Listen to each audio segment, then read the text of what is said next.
If you are just getting started as a copywriter, it's very important to accomplish two big goals. Goal number one is to write a lot. Like, you want to write a lot. You want to write a lot. The practice of writing makes you better. Writing consistently makes you better. The more you think about writing, the better you'll get. The more you practice writing, the better you'll get. And so when you're getting started as a copywriter, you want to write a lot. But importantly, you don't just want to write things and just, store them in a folder somewhere. I feel like the copywriters that make portfolios for the sake of making a portfolio are making a big mistake too. You want copy that actually goes out into the marketplace and gets response. And so you can actually look at the response and say, okay, like, what response? I tried this. I put this idea out there. What response did I get? I tried this. I put this idea out there. What response did I get? And how can you do that? How can you do that? Well, the answer is what I'm calling, at least for today's episode, the best way to get started as a copywriter. These are the proven direct response marketing, copywriting, and entrepreneurship success strategies you can use today to write your own ticket and create the life you want. I am Roy Furr, and this is Breakthrough Marketing Secrets. Now, here's today's breakthrough.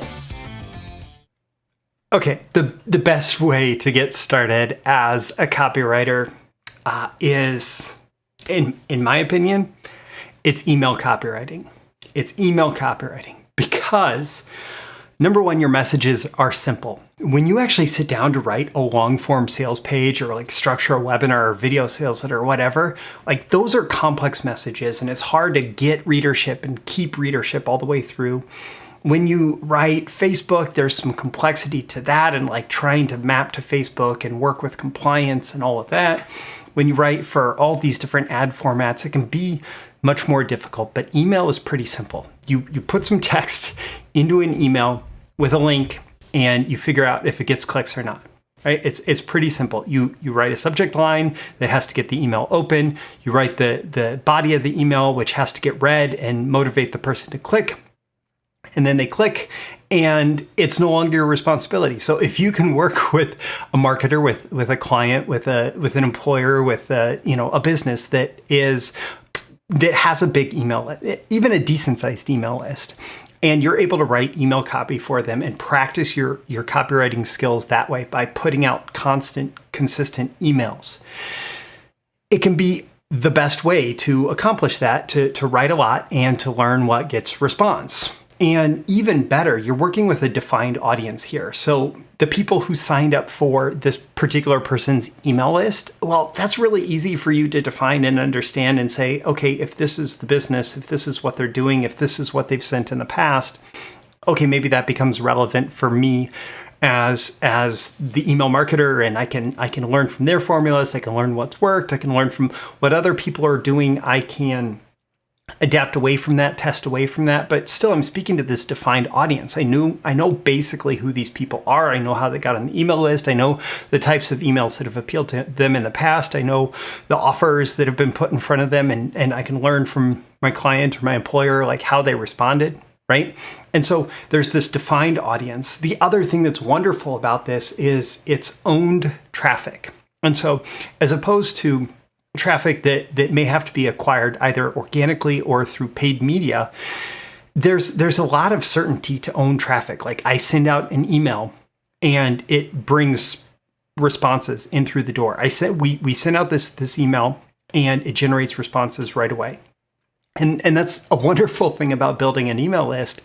It's also, it takes so much uncertainty out of the copywriting job because it's consistently, like, we sent out this email to this list and the list doesn't change much from day to day. So if this email does better than that email, okay, awesome. Or you can do a split test of a single send and say, well, which of these did better? But either way, like, you have so much control and so much consistency with this owned traffic that it makes it a great place to be able to experiment. The other thing is if you are dealing with a good online marketer, a good internet marketer, you can email daily. And if you make sure that you're constantly putting out emails worth reading, you can be doing emails every single day. Or if you're working with multiple clients, you could have a retainer where you're doing 1 email a week, 2 emails a week, 3, 5 emails a week for these different marketers. But you can be consistently putting out emails all the time. And again, that allows you to write a lot, and it allows you to learn what gets response and what doesn't get response. And finally, email is very, very trackable. It's so easy to track, like this person got this email and clicked this link. It's so standard in email marketing to have all that data there. And so again, like if you need to learn what gets response, email marketing it's a great place to do it.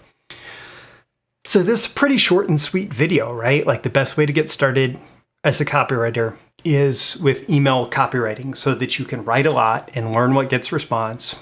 And then you will start to develop more awareness and knowledge of a market. And you can go much deeper into that market and much deeper into copywriting as a skill and learn to write, say, for example, the page that they arrive on after that email, etc. But all of it is accelerated by this decision to, I'm going to write a lot and I'm going to learn what gets response. Now, if you want a whole bunch of ideas for writing emails that get response, I did recently release my email copywriting prompts training as a special offer. It's a ridiculously low price. And basically what it is it's a way for you to get unlimited ideas for email marketing, for email copywriting. And I'll include a link in the description with this episode to the email copywriting prompts training. If you want to check that out, see what it's about, and decide if maybe you want to try it out as well and see if it is for you. So I'm Roy Furr. This is your daily episode of Breakthrough Marketing Secrets. Leave a comment below. Let me know on a scale of 1 to 10 how valuable you found this and why. Also, do you agree? Do you disagree? Let me know. I would love to hear, even if you disagree with me, in the comments. Just let me know. Also, tap that like button before you go so you get more content like this delivered to you. And so the magical algorithms of the internet will share it with more people like you who will find it valuable. You can share it directly and subscribe before you go. Subscribe here. Also go to breakthroughmarketingsecrets.com. Get my daily emails Monday through Friday, including episode notifications and more exclusive content for you as an email subscriber. Again, I'm Roy Furr. This is Breakthrough Marketing Secrets, your daily episode. I always aim for 10 out of 10 value. I hope I've delivered it here, and I will catch you again in the next episode. Thank you once again for tuning in to this daily episode of Breakthrough Marketing Secrets. Remember, check out the links with this episode for even more value. Now make sure you like, comment, share, subscribe, and engage in every way you can to keep this show going and growing and delivering daily value to you. I'll catch you soon for your next big breakthrough.